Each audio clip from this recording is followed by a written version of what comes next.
Dia dengan mudah mencuri ponsel orang, lalu berpura-pura menjawab telepon untuk mendapatkan uang di saku pelintas. Terakhir ia mengambil dan mengenakan kacamata hitam. Metode ini bisa dikatakan yang terbaik. Apakah pria ini tidak pernah gagal mencuri? Kam juga memiliki pengamatan yang baik. Karena mereka sedang berdua, jadi ia tidak mencurinya. Arloji orang itu juga terlalu terbuka. Tidak nyaman untuk dicuri. Setelah beberapa saat mencari target, dia menemukan seorang wanita yang sedang melakukan panggilan telepon. Tasnya terlihat berat. Ia pasti tidak akan melewatkannya. Wanita itu terlihat khawatir. Saat dia membungkuk, Kam dengan tenang mengambil tas itu. Dia pergi ke sudut untuk melihat hasilnya. Tapi di dalamnya hanya ada rambut palsu dan boneka beruang. Yang paling berharga adalah telepon. Terkadang ia salah mencari target. Dia hanya mengambil ponselnya, lalu melemparkan tas itu ke tempat sampah. Tepat saat dia siap untuk pergi, terjadi sebuah ledakan. Dia berhenti sejenak lalu berdiri. Melihat sekeliling, ternyata sumber ledakannya di tempat sampah. Dia mengambil tas yang bermasalah. Karena takut, Kam segera melarikan diri. Kasus ini segera diberitakan. Sekarang di internet sebuah video yang mengerikan muncul. Pria yang memakai topeng mengatakan ini hanya serangan pertama. Dalam 2 hari mereka akan meledakkan Paris. Direktur Departemen Keamanan mengadakan konferensi pers. Dia berjanji untuk menyelesaikan kasus ini. Mereka juga memantau melalui kamera. Saat ini dapat mengetahui siapa yang kehilangan tas itu. Setelah Kam melihat berita bahwa ia menjadi buronan, dia segera berkemas untuk bersembunyi. Baru saja menuruni tangga, Kam melihat ada orang yang akan menangkapnya. Dia pergi melalui atap rumah. Namun kakinya tiba-tiba terpeleset. Saat itu James melihatnya. Kam segera bangkit untuk melarikan diri. James mengejar Kam di atas atap. Karena tidak melihat lagi jalan untuk pergi, dia melompat ke bawah. James masih berusaha untuk mengejarnya. Kam pergi ke sebuah pasar. Dia mengambil pakaian dan memakai kacamata. Dan saat melihat motor di sampingnya, dia sengaja menabrak pengendara itu untuk mencuri kunci motornya. Menggunakan helm dan bersiap untuk pergi. Tapi baru saja melaju pergi, James menghadangnya.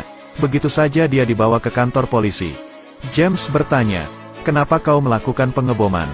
Kam mengatakan kebenaran tentang insiden hari itu. Tapi James tidak percaya. Dia mengeluarkan pistolnya untuk mengintimidasi. Tapi Kam tidak mengetahui apa-apa. Dia mengaku sebagai pencuri.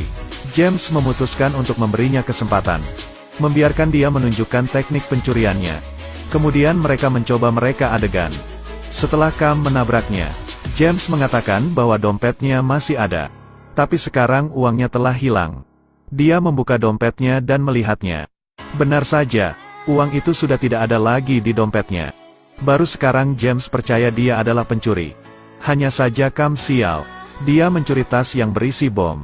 Untuk membuktikan kebenarannya, dia harus menemukan pemilik tas itu. Untunglah sebelumnya Kam mengambil telepon orang itu.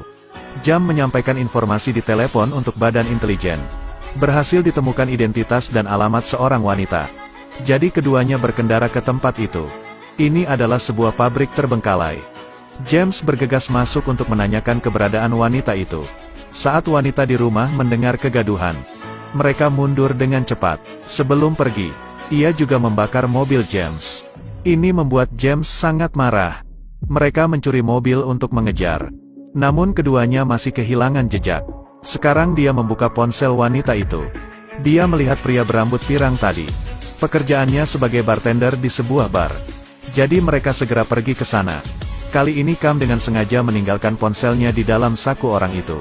Sampai pria botak itu tahu. Dia meminta temannya melakukan panggilan telepon. Telepon berdering. Staf mendorong gelas anggur. Pria berambut pirang ingin melerai. Namun hasilnya anggur tumpah ke kaki seseorang. Ketika dia meminta maaf, Kam mencuri dompetnya, mengikuti alamat di kartu identitas. Keduanya menemukan rumah pria rambut pirang itu. Wanita itu juga bersembunyi di sini. Tetapi James merasa dia bukan orang jahat. Gadis itu akhirnya mengatakan yang sebenarnya. Ternyata dia diperintahkan pacarnya untuk meledakkan sebuah bangunan. Tetapi ada banyak orang di dalam gedung. Dia tidak ingin menyakiti orang yang tidak bersalah. Jadi ia mengurungkan niatnya. Karena itu dia bertengkar dengan pacarnya. Tanpa diduga tasnya dicuri. Setelah mengetahui kebenaran, James langsung pergi ke rumah pacar wanita itu. Tapi ternyata ia telah bunuh diri. James menemukan sebuah amplop di dalam lemari. Di dalamnya ada kartu identitas polisi. Ada juga foto pacar wanita itu. Tetapi mengapa polisi terlibat? Mungkin ada oknum dalam kepolisian. James segera membicarakan hal ini dengan atasannya. Setelah mengetahui hal itu, atasan James melaporkannya ke kepala Biro Keamanan. Setelah mendengar itu ia tercengang. Tapi tepat setelah itu dia menembaknya. Kemudian dia melakukan panggilan telepon. Yang ditelepon olehnya adalah dalang dari semua ini. Mereka ingin menimbulkan ketidakpuasan semua orang. Kemudian menarik orang ke lokasi kekerasan. Lokasi ini adalah bank. Dengan begitu dia bisa membuat alasan perlindungan perbankan. Untuk merampok bank, tim khusus angkatan bersenjata menyerbu bank. Karena tidak ada lagi staf di sana. Kemudian mereka mematikan semua sistem pemantauan dan alarm. Tak disangka mereka mencoba untuk mencuri perbendaharaan. Tetapi mereka tidak peduli dengan emasnya. Tujuan mereka sebenarnya adalah cryptocurrency. Hanya dengan USB, mereka dapat mentransfer ratusan juta dolar. Pada saat yang sama James datang ke garasi bawah tanah bank. Dia melumpuhkan 2 penjaga di pintu. Setelah mendengar atasannya meninggal dunia, James segera memahami semuanya. Karena itu dia menyerang sendirian. James menyelinap ke lobi bank. Tetapi ditangkap oleh polisi khusus. Saat ini James berusaha melawan mereka. Meskipun ia sangat berani, tetapi tidak tahan dengan lawan yang kuat. Beruntung di saat bahaya, wanita itu dan penduduk desa menembus garis pertahanan polisi. Melihat begitu banyak orang memasuki bank, mereka juga tidak berani menembak. James memanfaatkan kesempatan untuk pergi ke brankas bank. Dia melihat orang itu akan merampok cryptocurrency. Angkat tanganmu. Orang itu melemparkan granat. Untuk dia memakai baju anti peluru. Dia memasukkan beberapa granat ke dalam kotak lalu melemparkannya. Setelah terjadi ledakan, John terhempas keluar. Lalu dia segera menutup brankas. Meski berurusan dengan seorang polisi khusus, dia tidak kesulitan. James menarik kait pengaman granat, menyebabkan lawan tersandung. Di sisi lain John akan pergi. Cam sengaja menabraknya. Setelah John menyadari bahwa USB-nya telah dicuri, dia segera melepas topeng orang satu persatu. Tapi tidak bisa menemukannya. Namun sekarang John menggunakan gadis itu untuk mengancam.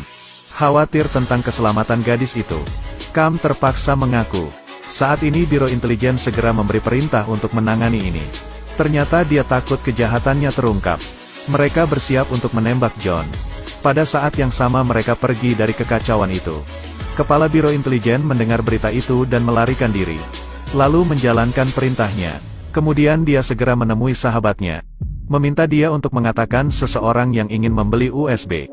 Tidak lama setelah pergi keluar, dia mengetahui orang yang ingin membelinya. USB akan diberikan kepadanya. Dan akan menjaganya tetap aman. Tidak ada lagi pilihan selain menyerahkannya. Bagaimanapun juga dapat menyelamatkan nyawa tidak dianggap buruk. Ketika keduanya dalam perjalanan, Kepala Biro Intelijen tiba-tiba mengeluarkan pistolnya. Tanpa menduga bahwa James juga ada di sana. Tembak dia atau aku akan membunuh temanmu. Dia saat ini sedikit panik. Dia juga terlalu kejam. Mereka berhasil menangkapnya. Cam juga tidak mati. Ternyata Cam mengenakan rompi anti peluru. Semuanya adalah jebakan dari mereka. Cerita pun berakhir. Terus ikuti Edelweiss Review untuk mendapatkan update cuplikan film terbaru.